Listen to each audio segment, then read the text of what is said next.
Hello అండి, welcome to VY all-rounders. ఈరోజు రొయ్యల పులుసుతో చేపల ఫ్రై చేద్దాం. చేపల ఫ్రైకి వచ్చేసి మనకి కార్న్ ఫ్లోర్ తీసుకున్నానండి. అల్లం వెల్లుల్లి పేస్ట్, ధనియాల పొడి, కారం, ఉప్పు వేసి బాగా కలుపుకోవాలండి. ఆ పొడిలో కలిపేసుకొని కొంచెం వాటర్ వేసుకొని బజ్జీల పిండిలాగా ఎలా కలుపుకుంటామో ఆ విధంగా మనం కలుపుకోవాలి. అందులో బాగా నీట్గా కడిగి పెట్టుకున్న చేపలని వేసి దాంట్లో బాగా కలపాలన్నమాట. చేపల్ని మొత్తం మసాలా అంతా చేపల కల్లా పట్టే విధంగా అలా బాగా పట్టేసి దీన్ని మనం దాన్ని చేపల్ని పక్కన తీసి పెట్టుకోవాలి. ఒక హాఫ్ అన్ అవర్ 1 అవర్ కూడా ఉంటే బాగుంటుంది. నెక్స్ట్ వచ్చేసి రొయ్యల పులుసుని బాగా కడిగి శుభ్రం చేసుకున్న వాటిని పసుపు వేసి కొంచెం ఆయిల్ వేసి బాణలిలో ఉడికియాలి. కొంచెం ఉడికిచ్చినాక పక్కన పెట్టేసుకోవాలి. దీన్ని మనం తర్వాత అదే బాణలిలో నూనె వేసుకొని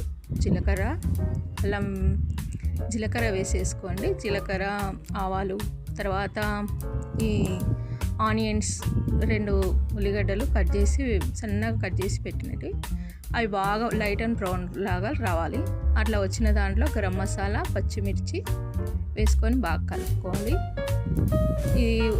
ఇట్లా దీంట్లో కరివేపాకు వేసుకొని మంచిగా ఫ్రెష్గా ఉన్న కరివేపాకు వేసుకున్నాను నేనైతే. అందులో అలాగే అల్లం వెల్లుల్లి పేస్ట్ వేసి కలుపుకోవాలి. అల్లం వెల్లుల్లి పేస్ట్ వేసినాక అందులో కొంచెం పసుపు వేసి కలుపుకొని కారం వేసేసుకోవాలి. కారం వేసేసుకొని టమాటాలు 2 టమాటాలు ఉంటాయి కదా, ఆ 2 టమాటాలని బాగా చిన్నగా కట్ చేసుకొని దాంట్లో వేసేసుకున్నానండి.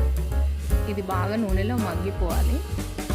నూనెలోనే బాగా దగ్గరికి మగ్గిపోయినాక తర్వాత లాస్ట్కి ఉప్పు వేసుకున్నాను.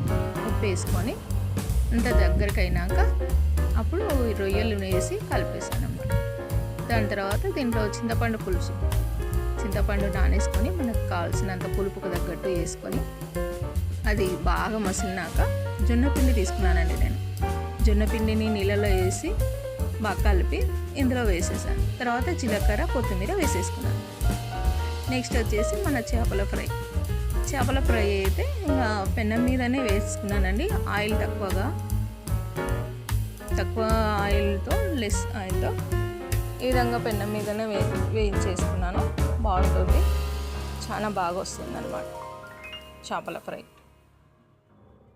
ఇది బాగా మగ్గిపోయింది కాబట్టి మసాలా అంతా పట్టేసింది కాబట్టి బాగా తొందరగా మూత పెట్టేసి 2 వైపులా బాగా కాల్చుకొని తీసేసుకుంటే ఇంకా ఫ్రెష్ కరివేపాకు వేసుకుంటే టేస్ట్ అంతా